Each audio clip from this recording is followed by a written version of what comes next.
Thank you, Chairwoman Rogers and Acting Ranking Member Soto, for hosting this Member Day. Thank you for allowing me time to address the committee. I know it's toward the end of the day. I'm going to get right to it. While energy and commerce jurisdiction is broad, I want to zero in on one issue that is of great importance to my constituents, and that is broadband internet access. As a former Indiana State Senator, I worked tirelessly to expand broadband and internet service to rural communities across Indiana. My district was one of the most unserved areas of the state of Indiana, and I made it my mission to work toward access for all.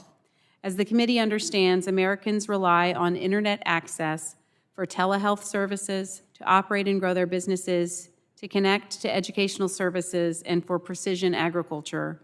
We must make sure that no matter where you choose to reside, whether it's Indianapolis or Salem, Indiana, you have access to the global economy. I'm on this mission as part of an effort to ensure that rural areas of this country do not get left behind. That's why in my former legislative role, I worked to pass legislation to prioritize broadband internet access to unserved communities first. I'm proud of these efforts and Indiana's leadership in investing millions of dollars toward broadband deployment. We are laser focused on connecting these areas of zero access and happy to report that our actions are already making a difference. Indiana's Broadband Ready Communities program and the Next Level Connections program are examples of success at the state level as we continue our work. It's important to ensure that Congress and our agencies are always a partner, not a hindrance, to states trying to connect their citizens. As a new member of Congress, broadband connectivity issues continue to remain a focus for me. That's why earlier this month, I sent a letter to the National Telecommunications and Information Administration's Administrator, Davidson, to express my concern with their recent Notice of Funding opportunity for the Broadband Equity Access and Deployment, or BEAD program. While I was pleased to see Indiana allocated approximately $868 million in funding, the NOFO associated with these funds raises concerns for efficient deployment and, as written, could result in expending vital funding resources for overbuilding in areas that already have access.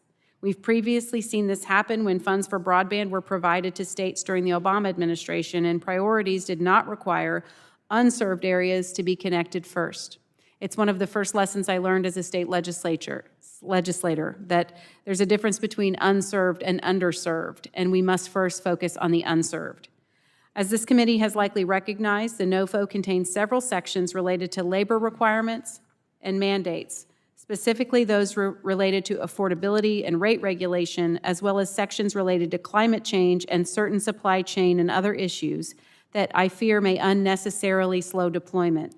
Like I said in my letter to the administrator, our focus should be on getting all Americans connected to the internet, utilizing a strategy that's focused on quickly and efficiently reaching the greatest number of homes for the least cost, with an emphasis on providing adequate speeds and service.